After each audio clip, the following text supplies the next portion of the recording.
Okay, so for the last couple of years, I feel like OnePlus has been kind of like trying to get back their original identity as far as like what makes them special. And did they do that with this new OnePlus 11? By the time we get to the end of this video, we will see.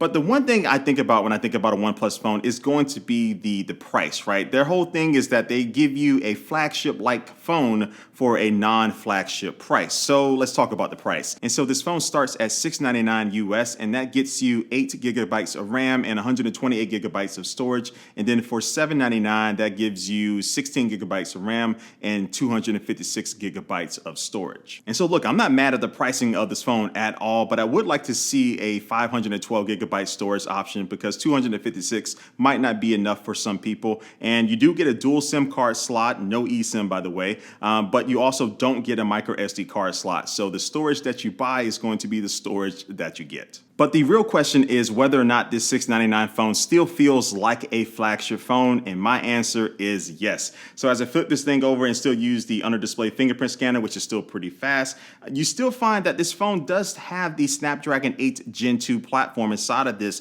and that's going to be in most of the top of the line Android smartphones, at least for the next few months of this year. And so this means that this phone definitely has the hardware to be a snappy and smooth experience, but it definitely comes down to the software optimization. And I will tell you that Oxygen OS 13 runs really well on top of Android 13. And so everything from the animations and things are very, very quick. And this is something that I expect of OnePlus phones, and that is still the case here with this OnePlus 11. And this phone does have OnePlus's RAM Vita technology, which is machine learning, and it allows the phone to really be able to prioritize the RAM usage. So you can see that you can have up to like 44 apps in the background. And then if you do have a RAM hungry application that needs that extra RAM, the phone is really smart at being able to give that RAM to the app when it is time. And then I will say I am feeling the Oxygen OS 13 on this phone because yes, it is very similar to Color OS, but there still are some little things that make it unique, and just overall, it's a really good software experience. And I love little things like being able to multitask easily. So if I am in the Instagram app, I can easily go back to the app that I was previously in just by sliding over or just swiping over from the left-hand side, and you see the YouTube icon pop up. And then when I release, it'll take me back to the YouTube app. And then I can also go back to Instagram just by doing the same thing, release, and now I'm back in Instagram. So I love the multitasking. And then also I really love just being able to organize my home screen easy with this phone, because when you tap and hold on an empty space, it'll bring up all of these options that you have at the bottom to change the wallpaper, the icon look, and also widgets, your layout, transitions, and more. But what I really like is that you can just swipe down to be able to bring all of the apps down to the bottom portion of the screen, or you can swipe up and it will do the opposite and put them at the top. So depending on how you want to organize your home screen, it's very easy. And then of course you can select multiple apps and then move them to another home screen window there if you want to, very easily. And there's my sweaty forehead up there. And then also stuff like the settings menu being very nicely organized here. It's very easy to find what you're looking for. And they even have a section for special features, so you can see different things like split screen mode, where you just need to swipe up with 3 fingers from the bottom of the screen to be able to have 2 apps on the screen at once. And also the smart sidebar, which I like to use. I have it hidden here at the top, but basically I have my favorite apps and actions that I like to do, like being able to quickly start a screen recording or do a screenshot, so you don't have to remember the right button combination to press down and stuff for a screenshot. Just set it up that way and you're good to go. Oh, and as far as software updates, OnePlus is promising 4 years of Android updates and 5 years of security updates. And I actually, for fun, just loaded up my OnePlus 7 Pro, which is a few years old right now, and that software still screams on that phone. It still is really good performance, so I'm expecting that to be the same with this phone in a few years. Oh, and now would be a good time to talk about the screen you've been staring at for the last couple of minutes. So this is a 6.7-inch 2K 120 hertz super fluid AMOLED display with LTPO 3.0 technology. This is how OnePlus describes it. I will tell you that it's a really nice screen. And the screen can also go from 120 hertz all the way down to 1 hertz. And this is going to be good for the always on display. So that's going to help with the overall battery life. But then also too, if you are like, reading an ebook or something, or doing something that doesn't really require 120 hertz, it'll drop down to help conserve the battery life. And we'll talk about battery life here in a second. And the screen only has a little bit of a curve here on this side, so it's nothing too aggressive. So I like that. Not super flat, but close enough for me. And then also you do have the punch hole camera here at the top left-hand corner. And this phone does come with a screen protector already pre-installed. And yeah, when I'm watching YouTube videos on here, especially some HDR YouTube videos, things look really nice because this screen does support Dolby Vision and also HDR10 Plus. And you do have what they call their dual reality speakers, which are Dolby Atmos speakers that this phone does have. And the speakers are pretty good. They get loud, they're not too distorted, they don't sound muffled at all. So I'm liking the speakers on this phone.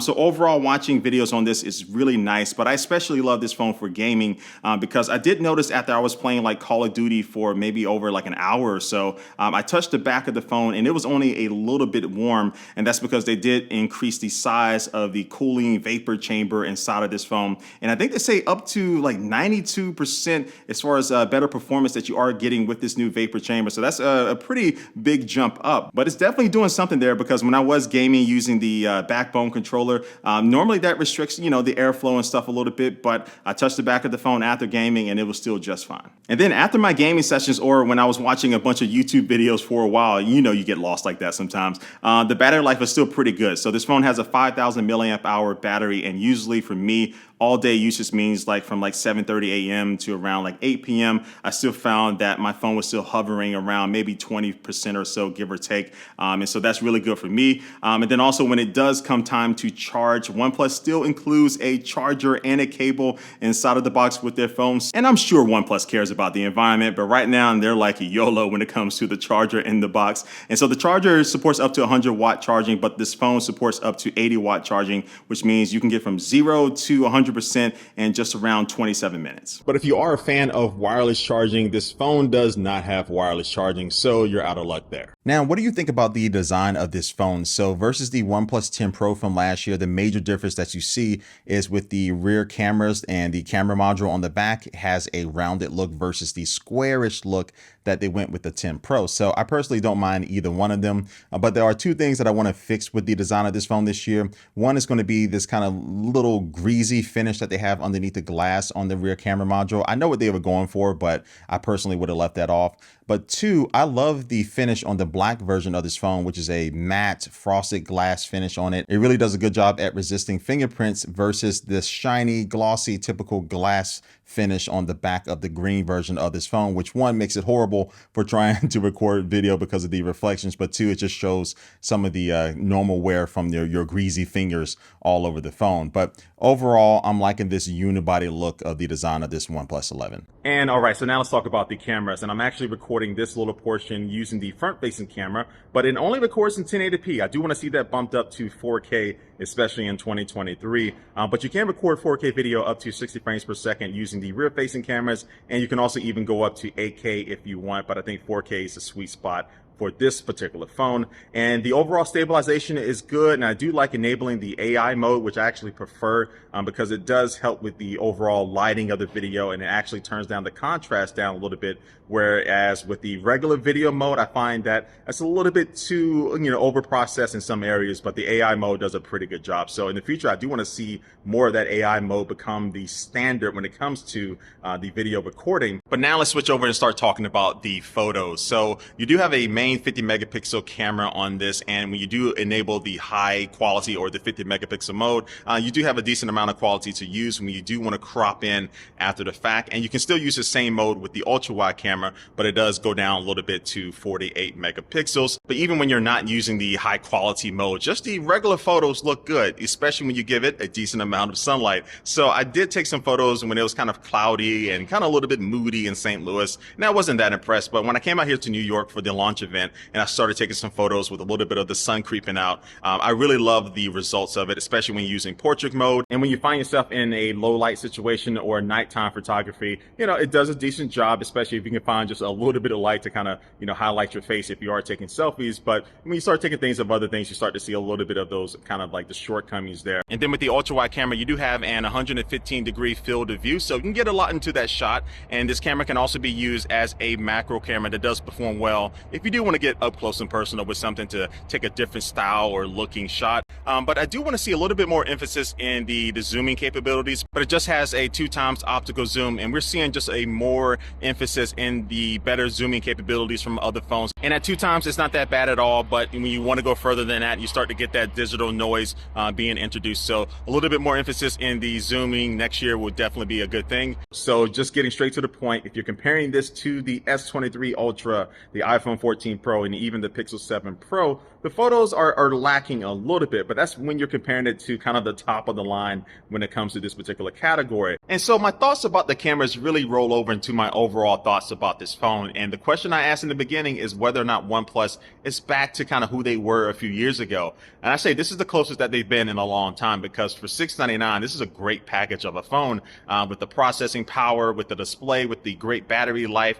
And the cameras are good enough for sure. But this phone does have a few things that you really only find in more expensive flagship phones that really kind of make this a good argument for the price tag. But if you have been on the fence about OnePlus for the last couple of years, this is a good time to kind of go to that fence and peek over a little bit if you're looking to save some money but still get a flagship-like experience in most of the categories. So anyway, these are just my thoughts about the OnePlus 11. I'm one man. I do want to know what you think. Leave your comment down below. And like always, I do want to thank you for watching this video, and I will catch you later.